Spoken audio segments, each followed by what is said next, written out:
Merhaba arkadaşlar. Pek kıymetli dost ve yarınlar. Tanrı Dağlı Aydınlatıyor programımıza hoş geldiniz.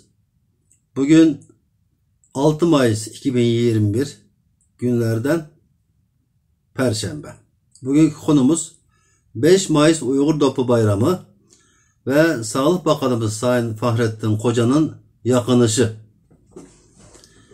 Dün 5 Mayıs günü idi. Yani Uygur Türklerinin Çin'e karşı başlattığı kültürel direnişi olan Dopu Bayramı idi.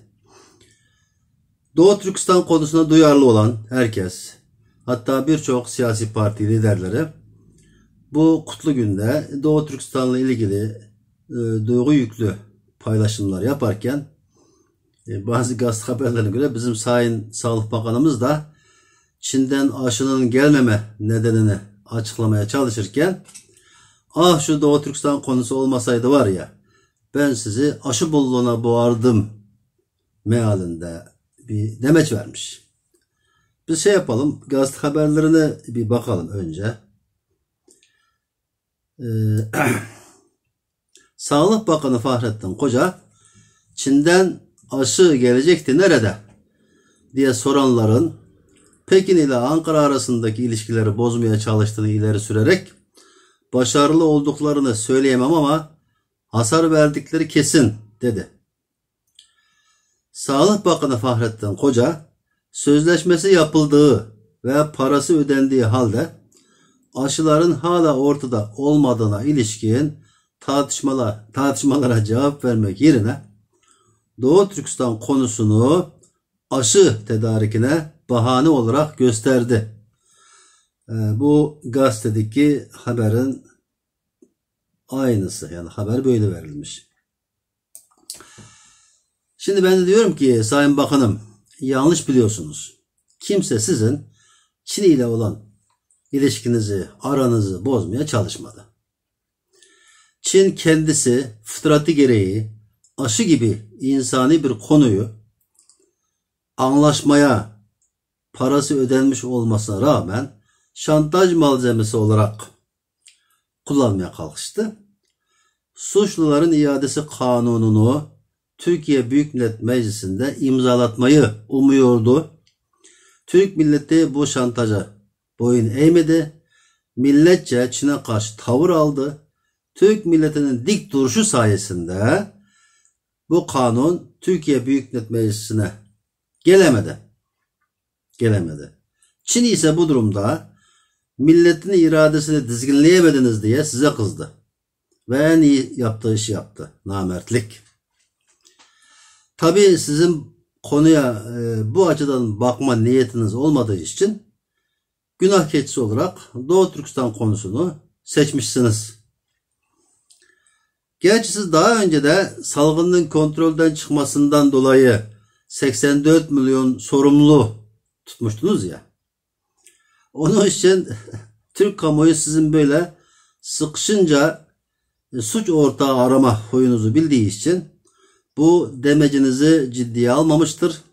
Aksine sizin bu demeciniz rahmetli Levent Kırca'nın olacak o kadar skeçlerini hatırlatmış ve Türk kamuoyunu acı acı güldürmüştür Sayın Bakanım. Şimdi Sayın Bakanım, sırası gelmişken ben size bir tüyo vereyim mi?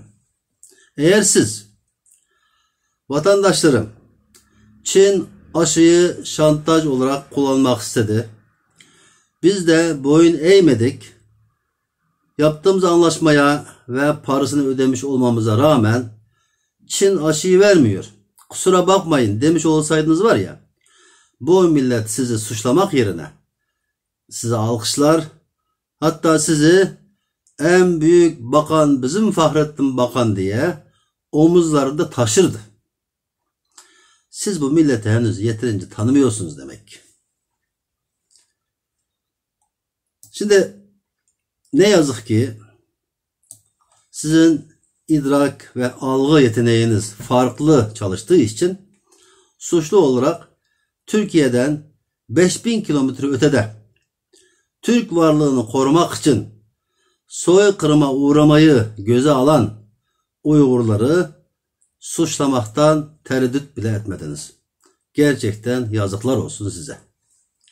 Asıl şimdi sırası gelmişken sormak isterim. En baştan beri hiçbir alternatife bakmadan Türk hekimlere ödül kazandıran Alman aşısını elinizin tersiyle içip Çin aşısına gönülden bağlılık ilan ederken aklınız neredeydi? Veya böyle yapmanızın sebebi neydi?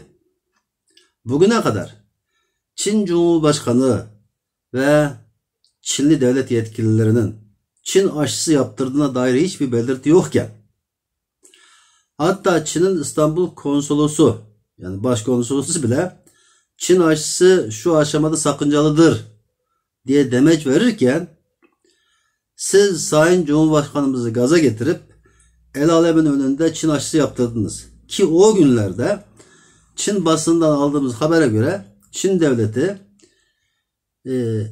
önemli devlet yetkililerine kullanmak için Almanya'dan tam 100 milyon doz Alman aşısı almıştı bile. Herhalde aşıyla ilgili gerçekler Sayın Cumhurbaşkanımıza doğru olarak anlatılmadı ki Sayın Cumhurbaşkanımız sürekli değişken demeçler vermek zorunda kaldı ve kalıyor. Bunu görüyoruz. Sayın Bakanım, Türkçemizde çok güzel bir söz var. Zararın neresinden dönersen kârdır diye. Ben milli görevimi yerine getireyim.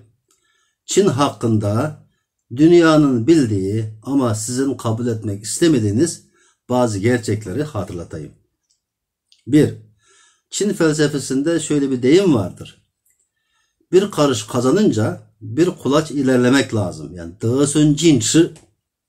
Bu demektir ki karşı taraf bir karış pes ederse sen bir kulaç ilerle. Çinliler karşı tarafın gösterdiği nezaketi zayıflık olarak, iyilik ve dürüstlüğü de aptallık olarak görürler. Ve her durumu hemen fırsata çevirirler. Uygurlar Çin'e karşı iyi niyetli ve dürüst olmanın bedelini çok ağır ödediler. Vatanlarını Çin'e kaptırdılar ve bugün dünyanın en acı çeken toplum olarak sürünmektedirler. 2. Çin geleneksel strateji, hile ve aldatma kültürü olan bir toplumdur. Çin'in rakiplerine, hatta müttefiklerine uyguladığı 36 hileden bazı örnekler vereyim size. 10. hile, yüzünde gülücük dağıtırken koynunda hançer saklamak. Yani Xiaoli Cangdao. 23. hile, uzaktakine cilve yap, yakındakine saldır. Yuan Jiao Jingong. 30. hilesi, misafir olarak git, ev sahibi olarak kal. Fan ke wei zhu. Daha çok var da şimdilik bunlar size ancak yeter. Bugün Çin devleti bir eliyle Doğu Türkistan'da Uygur soykırımı yaparken Türkiye ile arasındaki ilişkilerini bir başka kanlı eliyle çak yapacak kadar samimi düzeyde tutabilmesi Çin hilesinin efsunlu gücünü göstermektedir. 3.